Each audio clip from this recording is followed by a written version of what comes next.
one of the tips that I always give to my clients is to work with their expectations. Because many times we expect too much of ourselves. That's number one. And then if we don't fulfill our expectations, we are so hard on ourselves. And so it's always to have a plan B, which means that you actually know your expectations, but if you don't fulfill your expectations, what's going to happen?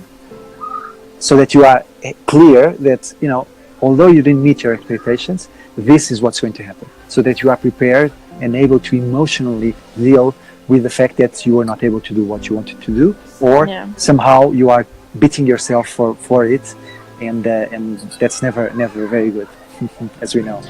And how do you feel about the process of taking action? Because I feel that has been the biggest driving force so far, that taking action is the best thing that actually drives you to achieving results. Because you can listen to podcasts, you can listen to different kinds of articles or whatever and do your research, but at the end of the day, if you're not applying it to whatever you're doing, then that's going to make the difference. And I think the difference between people who succeed and people who don't is the action.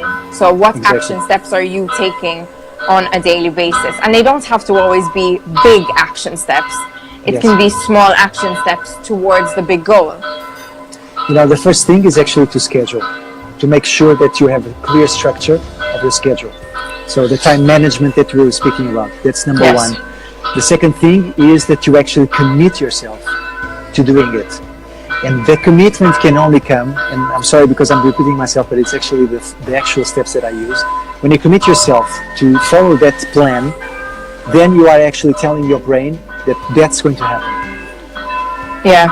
And when you tell your brain that that's going to happen, then there is something called mindset that starts getting formed in your brain, that actually by persistency, by consistency, by repetition, becomes much more strong. And I work a lot with neuroscience as well, because the way that the neurons connect through synaptic connections and create pathways inside the brain that reinforce any sort of pattern becomes clear when you start committing yourself to making your mindset strong, so that you kind of start re-engineering the way that your neurons work with each other and communicate with each other. So then the pathways that were negative or leading you astray, they become substituted by ones that are strong and focused on a strong mindset. And by the way, I coined basically the way that I explain mindset is basically the energy that doesn't let you be dragged down by emotions, thoughts, or feelings, which can be unempowering or negative. And so every time that you find yourself with those feelings, emotions, thoughts, which are negative and putting you down, you actually can come out of it. You can, rearrange your thoughts. Change the state again. By going to that kind of commitment that you made yourself, by remembering, and then you say, look, this is why I'm doing it. So let's just cut the BS, which, by the way, I mean belief systems. So cut the BS and basically focus on what you actually have to do. I give this example many times about people wanting to lose weight. People do not lose weight if they don't force themselves. It's the absolute truth.